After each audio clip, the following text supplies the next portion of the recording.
नमस्कार मित्रांनो, मी प्रफुल्ल एज्युकेट भारत या युट्यूब चॅनलमध्ये आपल्या सर्वांचं स्वागत आहे. मित्रांनो, एक अत्यंत अर्जंटली मी हा व्हिडिओ आपणास शेअर करतो आहे आणि जी माहिती मी आपणास सांगणार आहे त्या माहितीकडे सर्व शिक्षक मुख्याध्यापक यांनी लक्ष देण्याची गरज आहे. मी युडास प्लस च्या स्कूल प्रोफाइल अँड फॅसिलिटी पोर्टलवर आहे आणि एका शाळेचं मी लॉग इन केलेलं आहे. ज्या माहितीबद्दल मी आता बोलणार आहे त्याबाबत आपण सर्वांनी अत्यंत काळजीपूर्वक हा व्हिडिओ बघावा. अदरवाईज जी इन्फॉर्मेशन आपण भारत सरकारला किंवा महाराष्ट्र गव्हर्नमेंटला देणार आहोत ती माहिती चुकणार आहे. पहिला पॉइंट जो आहे तो म्हणजे बेसिक स्कूल प्रोफाइल हा जो पार्ट आहे या पार्ट मध्ये काय बघायचं आहे ते मी आपणास सांगतो आहे. अनेक शाळांनी 1.25 यामध्ये मी ऑलरेडी यापूर्वीही सांगितलेलं आहे की आपल्या शाळेला ज्या माध्यमाची मान्यता आहे तेच माध्यम युडास प्लस मध्ये आलं पाहिजे.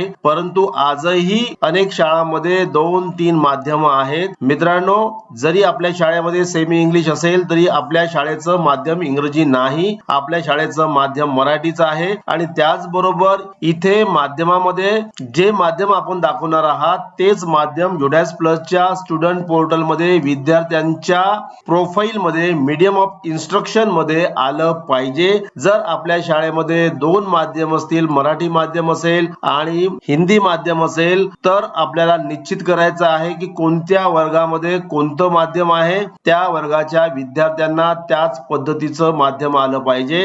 उदाहरणार्थ गडचिरोली जिल्ह्यामध्ये 1 ते 7 च्या काही बंगाली आणि हिंदी माध्यमाच्या शाळा आहेत. या शाळांमध्ये 1 ते 5 चे जे वर्ग आहेत ते बांगला माध्यमाचे आहेत आणि 6वा 7वा हे जे वर्ग आहेत ते हिंदी माध्यमाचे आहेत. अशा शाळांनी युडास प्लसच्या स्टुडंट पोर्टल मध्ये 1 ते 5 चे जे वर्ग आहेत त्या वर्गाचे जे विद्यार्थी आहेत त्या विद्यार्थ्यांचं मीडियम ऑफ इन्स्ट्रक्शन हे बंगाली दाखवायला पाहिजे आणि 6 ते 7 चे जे वर्ग आहेत त्या वर्गाच्या विद्यार्थ्यांचं मीडियम ऑफ इन्स्ट्रक्शन हे हिंदी असलं पाहिजे. अदरवाईज जो डेटा भारत सरकारकडे जाईल त्या डेटामध्ये सर्व विद्यार्थी फक्त एका माध्यमाचे दिसतील आणि मग आपणास मिळणारे पाठ्यपुस्तक असू द्या किंवा प्रश्नपत्रिका असू द्या यामध्ये गल्लत होईल आणि ती माहिती उपयोगाची वाटणार नाही. आणि मग अनेक लोक याच युडास प्लसच्या डेटावर प्रश्नचिन्ह उपस्थित करतात, कारण आपण 1.25 मध्ये जे माध्यम दाखवलेलं आहे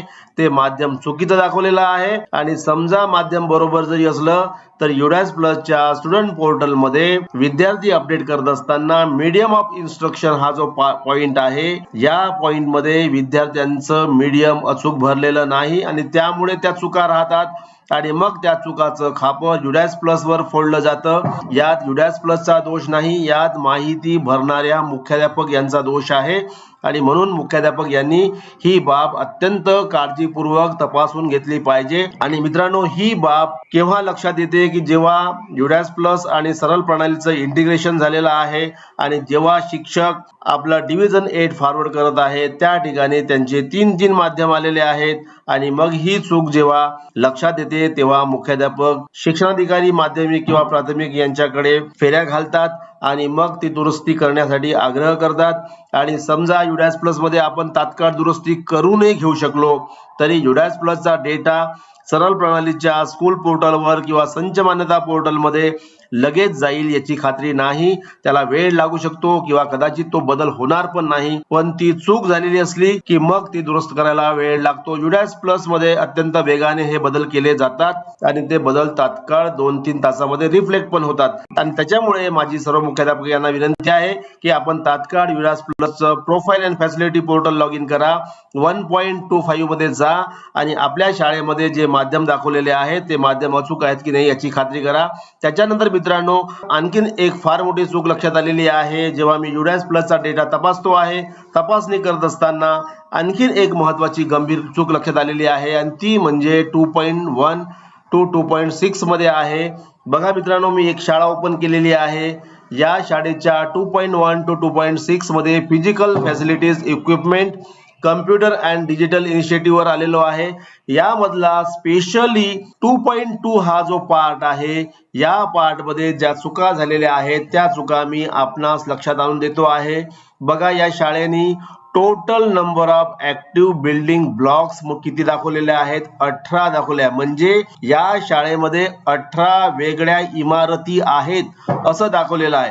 आणि जर तुम्ही राईट साईडला इथे बघितला तर इथे बघा 18 खोल्या आहेत. म्हणजे शाळेमध्ये एकूण 18 खोल्या आहेत आणि या शाळेच्या मुख्याध्यापक यांनी 18 इमारती दाखवल्या. किती मोठी चूक आहे हे आपण लक्षात घेतलं पाहिजे. म्हणजे जेवढ्या वर्गखोल्या आहेत तेवढ्या वर्गखोल्या यांनी इमारती म्हणून दाखवलेल्या आहेत आणि एक मोठी गंभीर चूक या शाळेने केलेली आहे. आणि ही चूक फक्त याच शाळेने केलेली नाही तर ही चूक महाराष्ट्रामधल्या हजारो शाळेमध्ये झालेली असू शकते.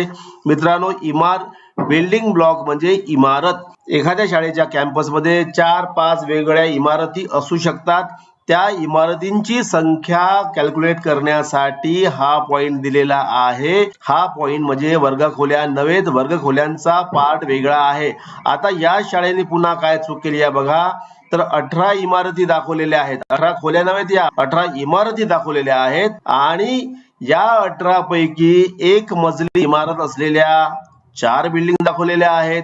त्याच्यानंतर 2 मजली इमारती असलेल्या 5 बिल्डिंग दाखवलेल्या आहेत आणि 3 मजली बिल्डिंग असलेल्या 9 इमारती दाखवलेल्या आहेत. तर ही माहिती पूर्णतः चुकलेली आहे. आपल्याला समजायला पाहिजे की सिंगल मजली म्हणजे काय, डबल मजली म्हणजे काय, ट्रिपल मजली म्हणजे काय. आणि काही शाळांनी तर मल्टी स्टोरी पण दाखवलेल्या आहेत.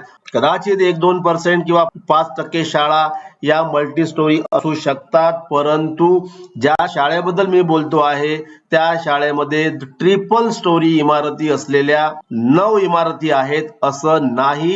ही पूर्णतः चूक झालेली माहिती आहे आणि त्यामुळे यांनी जे वर्गीकरण केलेलं आहे ते इमारतींचं वर्गीकरण नव्हे तर वर्गखोल्यांचं वर्गीकरण केलेलं आहे. ही चूक झालेली आहे आणि ही चूक तात्काळ दुरुस्त करणे आवश्यक आहे. तर ऍक्च्युअली मित्रांनो 2.2 मध्ये आपल्याला इमारती म्हणजे सेपरेट बिल्डिंग दाखवायच्या आहेत. कदाचित या शाळेमध्ये 5-6 इमारती वेगवेगळ्या असू शकतात, परंतु त्यांनी सर्व वर्गखोल्यांना इमारती समजलेला आहे, जे चुकीचं आहे. आणि त्याचबरोबर त्या वर्गखोल्यांचं जे वर्गीकरण केलेलं आहे ते सुद्धा चुकीचं आहे. आपल्याला इथे सिंगल स्टोरी असलेल्या किती इमारती आहेत हे इथं आपल्याला मेन्शन करायचं आहे. डबल स्टोरी असलेल्या किती इमारती आहेत, ट्रिपल मजली किती इमारती आहेत हे आपल्याला मेन्शन करायचं आहे. इथे वर्गखोल्या दाखवायच्या नाहीत हे आपल्याला समजून घ्यायचं आहे. आणि अशा पद्धतीच्या चुका हजारो शाळेमध्ये झालेल्या आहेत. त्यामुळे तात्काळ मुख्याध्यापक यांनी ही माहिती दुरुस्त करून घ्यायची आहे. आणि त्याचबरोबर काही शाळांनी ती टेंट मध्ये भरत आहेत असं दाखवलेलं आहे. टेंट मध्ये भरणाऱ्या काही जिल्हा परिषदच्या आणि त्याचबरोबर काही पीएमसी शाळांनी सुद्धा आमच्या इमारती टेंट मध्ये आहेत असं दाखवलेलं आहे. ही माहिती चुकीची आहे, दिशाभूल करणारी आहे. आणि त्यामुळे सर्व शिक्षक मुख्याध्यापक यांनी स्वतःच्या स्कूल प्रोफाईल मध्ये लॉग इन केलं पाहिजे. आणि हे जे वर्गीकरण आहे 2.1चं हे इमारतींचं आहे, वर्गखोल्यांचं नाही. वर्गखोल्या आणि इमारती याचा अंतर आपल्याला कळला पाहिजे. एका इमारतीमध्ये 5, 6, 10 खोल्या असू शकतात. त्यामुळे हे 2.2 सर्वांनी एकदा तपासून घ्यावं. आणि मित्रांनो 2.3 जे आहे हे इमारतींचं वर्गीकरण नाही तर हे वर्गखोल्यांचं वर्गीकरण आहे. आणि त्यामुळे मुख्याध्यापक यांनी भरलेली ही माहिती अचूक आहे आणि त्याचबरोबर इथे भरलेली माहिती सुद्धा अचूक आहे. हे आपण तपासून घ्यावं, यासाठी मी हा अत्यंत तातडीचा व्हिडिओ आपणास शेअर केलेला आहे. आणि त्याचबरोबर इथे आणखीन एक पार्ट मी आपणास सांगतो आहे आणि तो म्हणजे पिण्याच्या पाण्याची सोय. अनेक शाळांनी पिण्याच्या पाण्याची सोय नाही असं दाखवलेलं आहे. आपल्याला इथे मेन सोर्स दाखवायचा जरी असला तरी आपल्या शाळेमध्ये पिण्याच्या पाण्याची अजिबातच सोय नाही असं दाखवणे चुकीचं आहे. आपल्याकडे जर हँडपंप असेल, बोरवेल असेल तर आपल्याला यस दाखवायचं आहे. जर आपल्याकडे सुरक्षित विहिरी असतील तर यस दाखवायचं आहे आणि जर असुरक्षित विहिरी असतील तर यस दाखवायचं आहे. परंतु जर आपल्याकडे हँडपंपही नसेल, बोरवेलही नसेल, विहीरही नसेल किंवा अनप्रोटेक्टेड वेलही नसेल किंवा नळाची सुविधा जरी नसेल किंवा आपल्या शाळेमध्ये पिण्याच्या पाण्यासाठी काही पॅकेट किंवा बॉटल वॉटर पण नसेल तर आपल्याला पिण्याच्या पाण्याची सोय नाही म्हणता येणार नाही. आपल्याला अदर मध्ये दाखवावं लागेल. अदर मध्ये जर आपण टँक ठेवत असाल, जर आपण माठ ठेवत असाल, जर एखादी आपण कॅन ठेवत असाल, तर ते इथे मेन्शन करून यस दाखवायचं आहे. अदरचा अर्थच पिण्याच्या पाण्याचा सोर्स नाही असा होतो. आपल्याला सोर्स कॅल्क्युलेट करायचा आहे आणि त्यामुळे जर एखाद्या शाळेने पिण्याच्या पाण्याची सोय उपलब्ध नाही म्हटलं असेल तर ती भरलेली माहिती चुकीची आहे. इथे आपल्याकडे बोरवेल, विहीर किंवा नळ नसेल, हातपंप नसेल, तर अदर मध्ये दाखवून इथे जो काही सोर्स असेल, टँक असेल किंवा एखादा माठ असेल किंवा एखादा पिंप असेल, तो इथे लिहायचा आहे आणि यस वर क्लिक करायचा आहे. आणि जेव्हा आम्ही कॅल्क्युलेशन करू तेव्हा या शाळेमध्ये पिण्याच्या पाण्याचा मुख्य स्रोत नाही असं आम्ही समजू. अशा पद्धतीच्या काही चुका अनेक शाळांमध्ये झालेल्या आहेत. त्या चुका तात्काळ दुरुस्त व्हाव्यात अशी माझी अपेक्षा आहे, विनंती आहे. एज्युकेट भारत या चॅनलला आपण सबस्क्राईब करावं, व्हिडिओला लाईक करावं, व्हिडिओ सर्वांना शेअर करावा. मित्रांनो, गंभीर विषय आहे आणि गंभीर विषयावर आपल्याला गंभीरपणे काम करण्याची गरज आहे. पुन्हा भेटू नवीन व्हिडिओसह. तोपर्यंत सर्वांना माझ्या खूप खूप शुभेच्छा. Thank you so much.